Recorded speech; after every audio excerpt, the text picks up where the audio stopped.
Dictation start होगा 5 second बाद।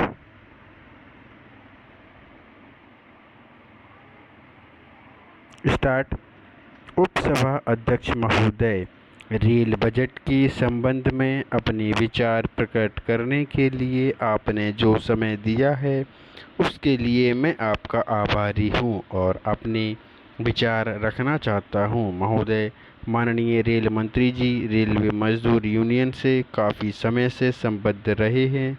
उनके द्वारा जब यह बजट प्रस्तुत किया गया था तो मन में यह आशा बंधी थी कि इसमें मजदूर यूनियनों का पूरा ध्यान रखा गया होगा, गरीब जनता का पूरा ध्यान रखा गया होगा और साथ ही भाड़े में रेल के विकास के संबंध में हमारी जो गति अभी तक रही है उसमें भी सुधार होगा। लेकिन बजट आने के पश्चात हमें ऐसा न देखकर घोर निराशा हुई है।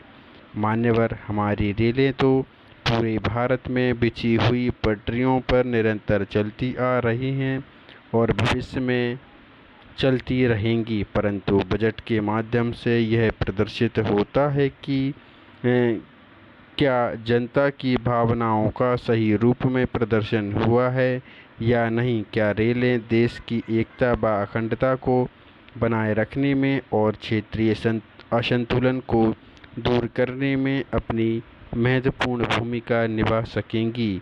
इन बातों का इस बजट में दिग्दर्शन नहीं है और इस बजट से ऐसा लगता है कि रेल मात्र एक व्यवसाय बनकर रह गई है और वह सामाजिक उत्थान का मार्ग प्रशस्त नहीं करती।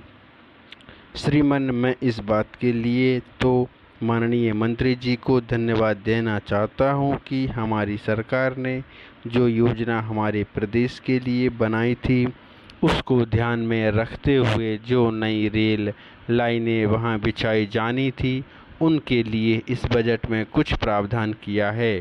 पिछले 3 साल से मैं बराबर अपने इलाके की विकास की ओर विशेष रूप से रेल मंत्री जी से निवेदन करता रहा हूँ।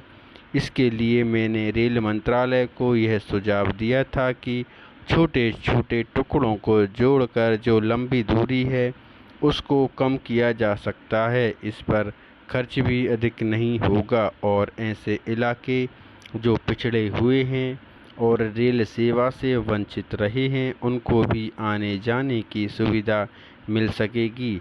जिन क्षेत्रों की मैं बात कर रहा हूँ वहाँ पर बहुत से खनिज पदार्थ उपलब्ध हैं जिनसे विदेशी मुद्रा देश को मिल सकती है।